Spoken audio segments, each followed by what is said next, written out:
Hello students, I am Dr. Hari Prapan Sharma, Assistant Professor, Department of Management, GLA University Mathura. Today we have discussed capital structure. In this topic, firstly we discuss meaning, later on definition by authors, forms of capital structure, and after that we have discussed financial break-even point. Okay, let's we start with capital structure. If we talk about capital structure, and firstly we discuss some other thing. In order to run and manage a company, funds are needed. Right from the promotional stage up to end, finances play an important role in an economy of the life or company's life.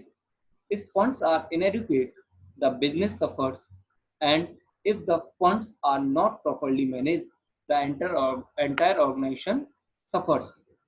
Estimation of capital requirement is necessary, but the formation of capital structure is important. So, for raising the funds, we have required the capital. And what is the structure of our capital? We discussed. But what's the actual meaning of capital structure? In this case, capital structure refers to the combination or mix of debt and equity which a company uses to finance its long-term operations. Or we can say in other words, the term capital structure refers to the relationship between the various long-term sources of financing such as equity capital, preference share capital, and debt capital. James C. Van Horn is also defined capital structure, the mix of a firm's permanent long-term financing represented by debt, preferred stock, and common stock equity. In simple, it is a mix of basic major three components. One is debt, second one is preferred stock, and third one is common stock equity, or we can say equity share.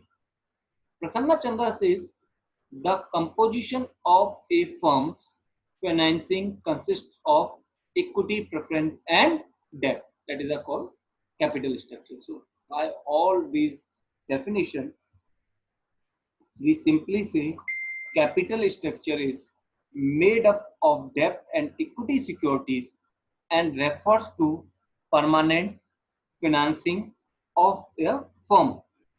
It composed of long-term debt, preference, and share capital and shareholders' funds. Now, we talk about the objectives of capital structure. Basically, the decision of capital structures aim at the following two important objectives when we decide our debt and equity proportion. Then, firms have only two major objectives. One is maximize the value of the firm, and second one is minimize the overall cost of capital. Firstly, we discuss maximize the value of the firm means increases the prices of the shares uh, or earning per share also increases. uh, we have we have uh, prepared our capital structure in such a manner, or market have a positive response after this particular capital structure. So market feel good about the company and increase the price of that company.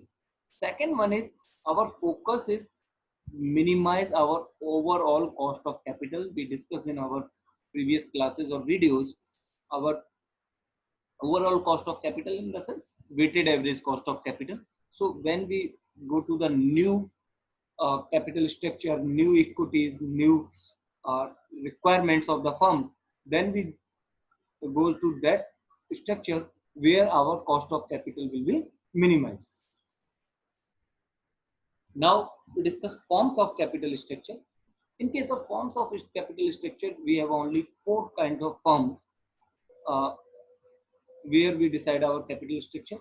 First is equity shares only, means company have only one sources of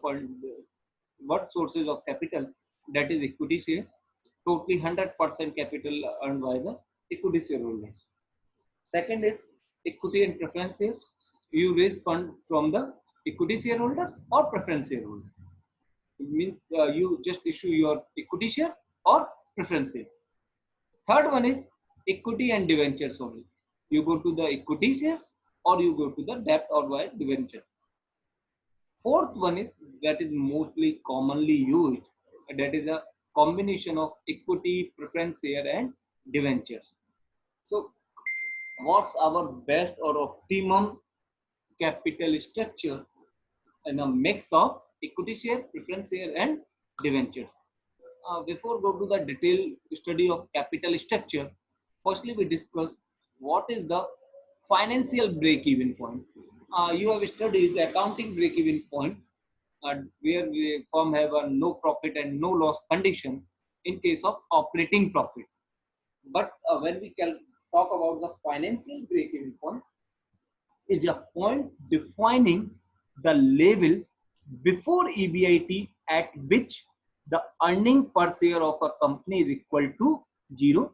In simple terms, we can say EBIT equal to fixed financial cost. What is our fixed financial cost? Our fixed financial cost is interest and preference dividend. So firm home only earn that much of amount. So just we pay out our interest and taxes, and after that preference dividend. And after that we have only 0 rupees in single. We have not any kind of rupees. That's a point where we have not as a EPS we have not a single paise, single amount, but we have pay out our overall fixed financial cost. Okay. For its calculation, it is mandatory to include fixed finance costs such as the interest payment and preference dividend that I told you. Now we discuss what is the basic differences between the accounting break-even point and financial break-even point. If we talk about the accounting break-even point, it's help in knowing number of units to be sold in order to cover up its the cost. Or we can say in financial break-even point helps in estimating level of earning at which earning per share equal to zero. Here EPS is zero.